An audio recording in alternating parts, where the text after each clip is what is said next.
రాజేంద్ర ప్రసాద్ గారు ఇది అస్సలు కరెక్ట్ కాదు. ఎన్నిసార్లు కొట్టిన చావని పావురా నువ్వు. మామ రాజేంద్ర ప్రసాద్ రీసెంట్ గా రాబిన్ హుడ్ మూవీలో నోరు జారి డేవిడ్ మామని దొంగ నా కొడుకు సంథింగ్ తిట్టి సారీ చెప్పి అదో పెద్ద కాంట్రవర్సీ అయింది. ఇప్పుడు ఇండస్ట్రీలో ఇంకో మంచి కమేడియన్ అయిన ఆలీ గారిని పచ్చి బూతులు తిట్టారు.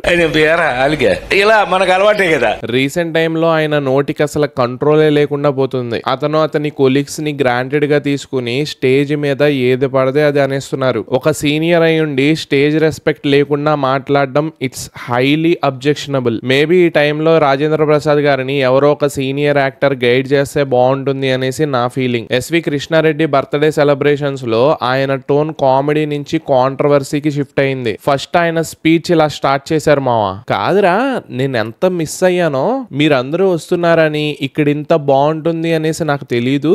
అచ్చన్న అంటే ప్రొడ్యూసర్ ఇతను నీ సంగతి బయట చూసుకుంటా వీళ్ళందరూ బయటకు వెళ్ళాక అచ్చన్న నేను అనేసి సంథింగ్ ఇలాగా సౌండ్ చేశారు. మేబీ అది సిట్టింగ్ సౌండ్ అనుకుంటా. ఈ పెంట అయిపోయాక నెక్స్ట్ ఆయన ఆలీ గారి దగ్గరికి వచ్చారు. రాజేంద్ర ప్రసాద్ గారు ఆలీ గారిని ఇలా అన్నారు, ఎరా ఆలీగా ఏడి ఎక్కడా లంజావుడుగా అనేసి.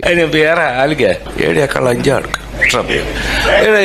ఇలా మనకు అలవాటే కదా. మళ్ళీ కవర్ డ్రైవ్ కోసం ఇలా మనకి అలవాటేగా అనేసి మళ్ళీ వేరే టాపిక్ కి షిఫ్ట్ అయ్యారు మావా. ఇప్పటి వరకు నేను చెప్పిన దాంట్లో ఆయన 2 times స్టేజ్ రెస్పెక్ట్ ని కోల్పోయారు. 3rd time ఇలా అన్నారు, నిన్న నేను ఎన్టీఆర్ అవార్డ్స్ తీసుకోవడానికి విజయవాడ వెళ్లాల్సి వచ్చింది అనేసి అక్కడ ఒక గ్యాప్ ఇచ్చారు. ఇక్కడ ఏమైంది, ఆలీ గారిని తిట్టిన షాక్ లో అందరూ ఉన్నారు. సో ఎవరు కూడా అప్రిషియేట్ గానీ ఆర్ఎల్స్ అప్లాస్ గానీ కొట్టలేదు. అదేం మైండ్ లో లేకుండా చప్పట్లు కొట్టరా, బుద్ధుందా లేదా, నాకు ఎన్టీఆర్ అవార్డ్స్ అంటే చప్పట్లు కొట్టరా, బ్రెయిన్ పోయిందా మీ అందరికీ అనేసారు మావా. అక్కడ స్టేజ్ ముందల శ్రీకాంత్ గారు అలాగే ఇంకా చాలా మంది ఓల్డ్ హీరోయిన్స్ ఇంకా పెద్ద పెద్దోళ్ళు చాలా మంది ఉన్నారు. వాళ్ళందరినీ బుద్ధుందా మీకు అందరికీ అనేసి 3rd time ఆయన లైన్ క్రాస్ చేశారు. వెనకాల నుండి ఒకళ్ళు చెప్పి చప్పట్లు కొట్టించుకోవడం ఏంటి అని అంటే, ఆయన చెప్పి చప్పట్లు కొట్టించుకోవడం ఏంటన్నయ్య, చప్పట్లు కొట్టపోతే నీకు సిగ్గు లేనట్లు లెక్క అనేసి 4th time లైన్ క్రాస్ చేశారు. ఇలా మాట్లాడిన 1 minute లోనే ఆయన 4 times స్టేజ్ రెస్పెక్ట్ లేకుండా మాట్లాడేశారు. సో దీని గురించి సోషల్ మీడియాలో చాలా మంది ఒక సీనియర్ యాక్టర్ అయి ఉండి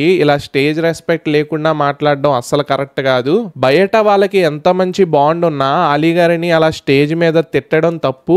ఏమన్నా ఉంటే పర్సనల్ గా బయట చూసుకోవాలి గానీ అలా అందరి ముందులా స్టేజ్ మీద అనకూడదు అనేసి చాలా మంది అఫండ్ అవుతున్నారు. దీనిపై మీ ఒపీనియన్ ఏంటో let me know in the comments. ఇంకా ఎవరైనా సబ్స్క్రైబ్ చేసుకోకపోతే మేక్ షూర్ టు సబ్స్క్రైబ్. ఉంటా, బై.